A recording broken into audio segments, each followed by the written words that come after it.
Uh, so for me, I guess my biggest struggle is I always tell myself I'm not going to engage with an anti-racist leftist. Um, and just like overeating, my two big struggles are compulsive overeating and dealing with some of these anti-racist leftist buffoons. And I usually say to myself, you know what? I'm not I'm not going to engage with their buffoonery because it soils me, and I know that it is a mistake.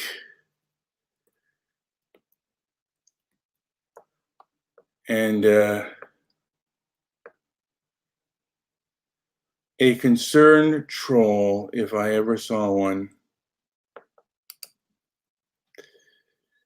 I don't. Well, anyway. I don't want to get into the. This person said it is on the Facebook page. It is not the job of POCs to provide you with reading material or something of that nature. And I just posted hello, a thing. Hello, my name is Narcissist. This person is so fake. It's unbelievable, and it's a very Western leftism because this is taught in Western schools. It's not. I don't think it's taught, or at least people who come that I know of who've actually struggled in life would never say anything stupid like that.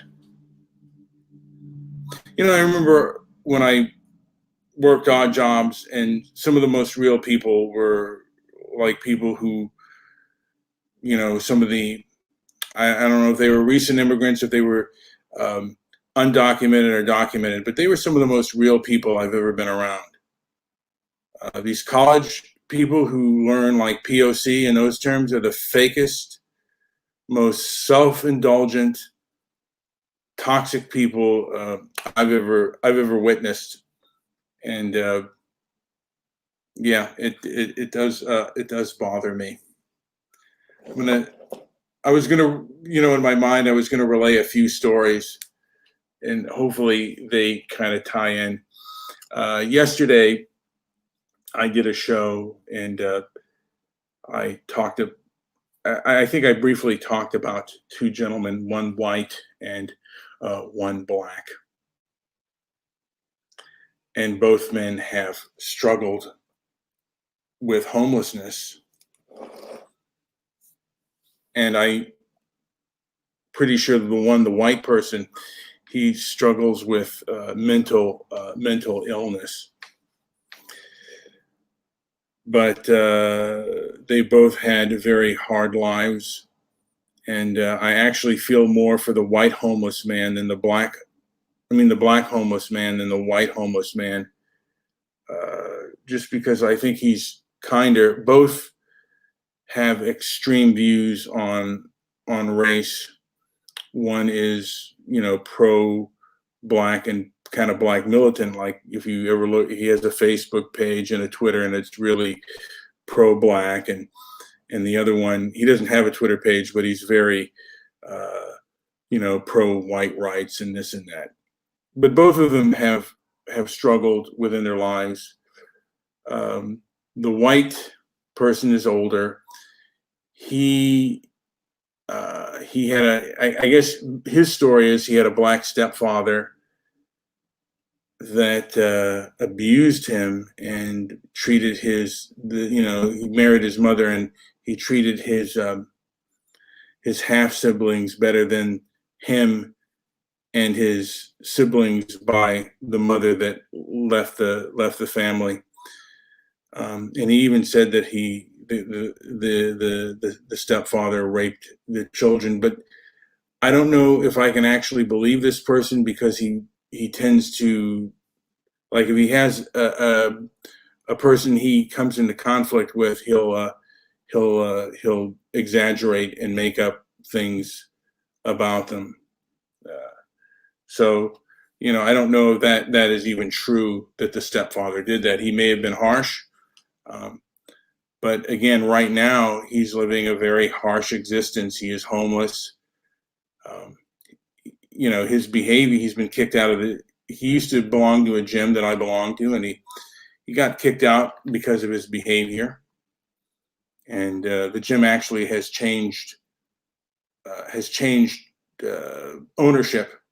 So he was going to try to get in there again, but in California, all gyms are closed. So that's a difficult aspect to that.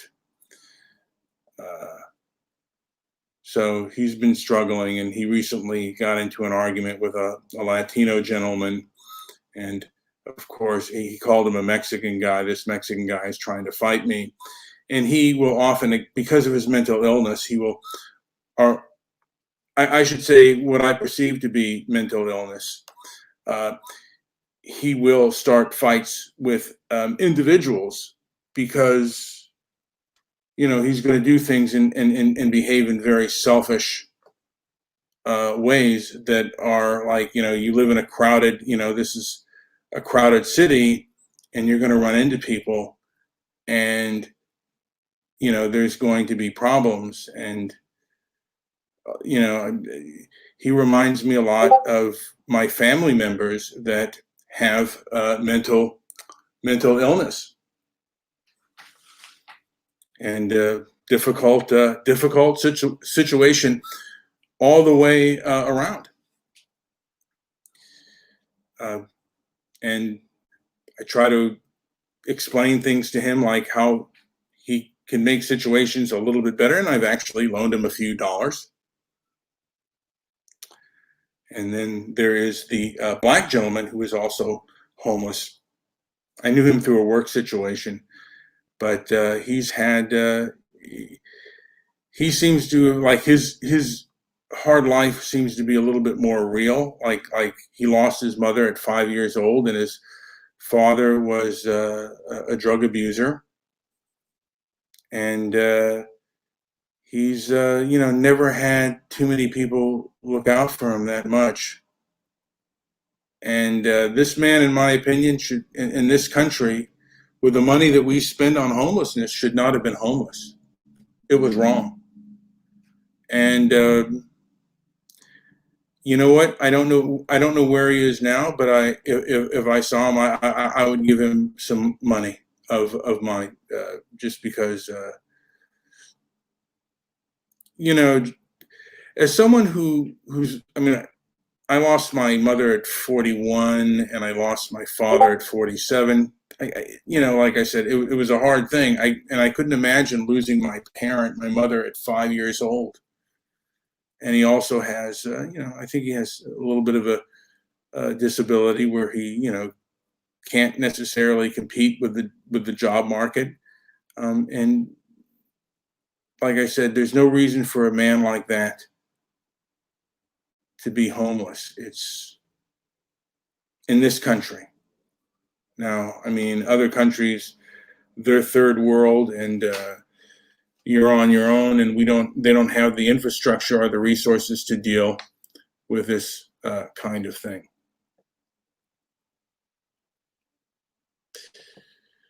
I guess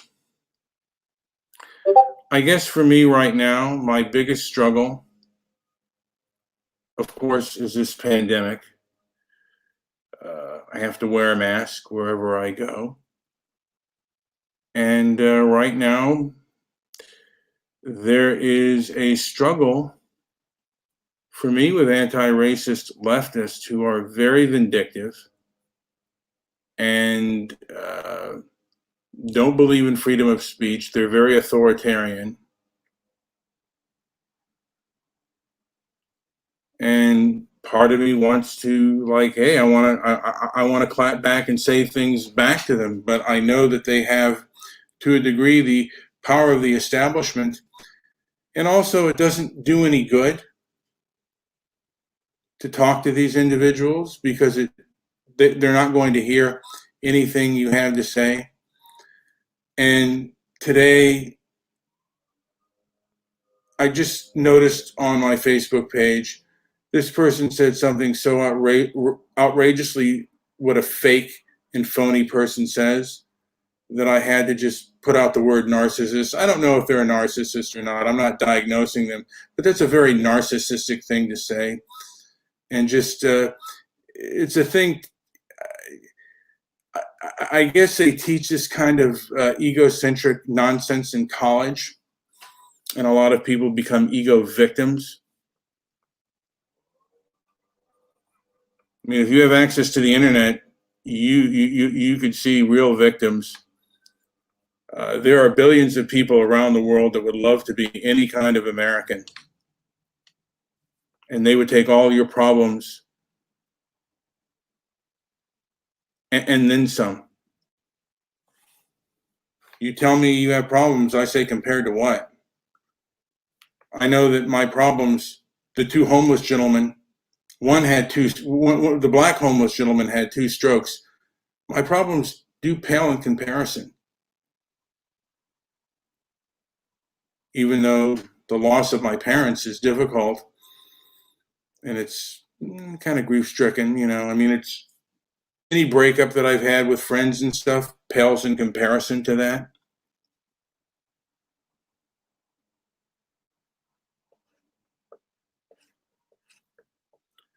And I guess for me, I struggle with my ego. I think I can change people's opinion. And really, I can't. I can only change my own. And that's kind of a struggle within itself. I mean, every day I say I'm not going to eat sugar as a type 2 diabetic, and I will do that. I will eat sugar and more than that is healthy.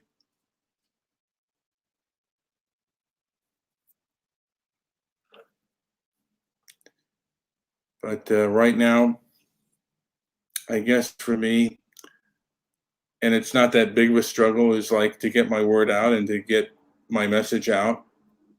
And of course, I would like more people to hear it. I'd like to have more discussions with people that are interesting. And I really don't care with narrow-minded people. The only thing is that a lot of these narrow-minded people seem to be in the thing of power. That's my timer, and that reminds me to wind this show up. They seem to be in the area of power, and that is kind of a frustration because freedom of speech and freedom of thought is not allowed, I guess, in the world right now. It used to be allowed in America. I thought 230 reform would allow all kinds of freedoms to take place. I remember when YouTube and Google were places where you could search anything and you could decide for yourself. Now these large groups want to decide for you what they think is right and wrong, and what you should look at and what you shouldn't. Now, of course, pornography, you can Google that and get into any form of sexual deviancy you want. But if you want to discuss certain subjects or topics intellectually, they are taboo. So it's kind of a frustration. And yeah, I guess it's not that bad. I mean, I'm not going to starve, and I certainly can meet people that share an interest. A lot of people are afraid to come and talk on the internet just because they are afraid of these anti-racist leftists. And a lot of people have children that are that have followed that faith and religion of the anti-racist. They treat it as a faith, and you cannot question it. And if you do question it, they will punish you. Oh, I wanted to mention, someone said, raise my hand if I would like to be treated as a black person. And this was going to be where I was going to begin the show, but that person who on my Facebook page who said that, it's another person on my Facebook page who asked the question, raised my hand if I would like to be treated like a black person in America. And depends on the black person. It depends on their struggle. And like I said, not all black people think alike. Some have different opinions and have different viewpoints. Now, they may think that they are grifters and not really sincere, as they can tell that what is sincere and what isn't. Anyway, this is Brian with Transparency and Merit. I hope you enjoyed the show, and I hope you like and subscribe. The second to last show I did, I got 7 dislikes, and I think it was perhaps from that Facebook group that does not like me. They don't like what I say, and they find it very offensive. And yeah, they're easily offensive. On average, they won't talk to you or debate you. They will only punish you. And that is a problem. I mean, because they could economically try to hurt you, Anyway, like and subscribe, and share this video if you think it's worthwhile.